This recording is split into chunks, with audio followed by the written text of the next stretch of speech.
ఒకప్పుడు 100 అడుగుల్లో తవ్వితే నీరు, ఇప్పుడు 1000 అడుగులు తవ్వినా నీటి జాడ కనిపించడం లేదు. ఆంధ్రప్రదేశ్లో భూగర్భ జలాల పరిస్థితిపై తాజా గణాంకాలు ఒకవైపు ఊరటనిస్తుండగా మరోవైపు ఆందోళన కలిగిస్తున్నాయి. రాష్ట్ర సగటు భూగర్భ జలాలు మెరుగుపడినా విశాఖపట్నంతో సహా కొన్ని జిల్లాల్లో పరిస్థితి మాత్రం ప్రమాదకరంగా మారుతోంది.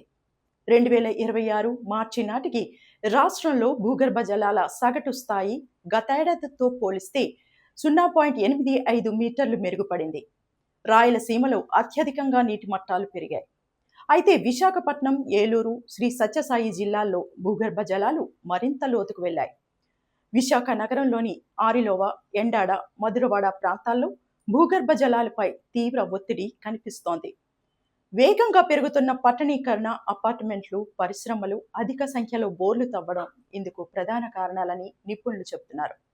మరోవైపు మినరల్ వాటర్ ప్లాంట్ల కోసం భారీగా భూగర్భ జలాలను వినియోగించడం, వర్షపు నీటిని భూమిలోకి ఇంకించే వ్యవస్థలు లేకపోవడం కూడా సమస్యను మరింత పెంచుతున్నాయి.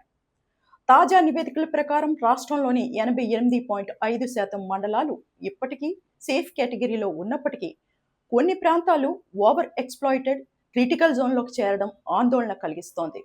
భూగర్భ జలాలను కాపాడాలంటే ప్రభుత్వం అక్రమ బోర్లపై కఠిన చర్యలు తీసుకోవడం, రెయిన్ వాటర్ హార్వెస్టింగ్ను తప్పనిసరి చేయడం అవసరం. అదే సమయంలో ప్రజలు కూడా నీటిని పొదుపుగా వినియోగిస్తూ ప్రతి వర్షపు నీటి చుక్కను భూమిలోకి చేరేలా చర్యలు తీసుకోవాలి. లేదంటే భవిష్యత్తులో తాగునీరు కూడా కొనుగోలు చేయాల్సిన పరిస్థితి మరింత తీవ్రమయ్యే ప్రమాదం ఉందని నిపుణులు హెచ్చరిస్తున్నారు.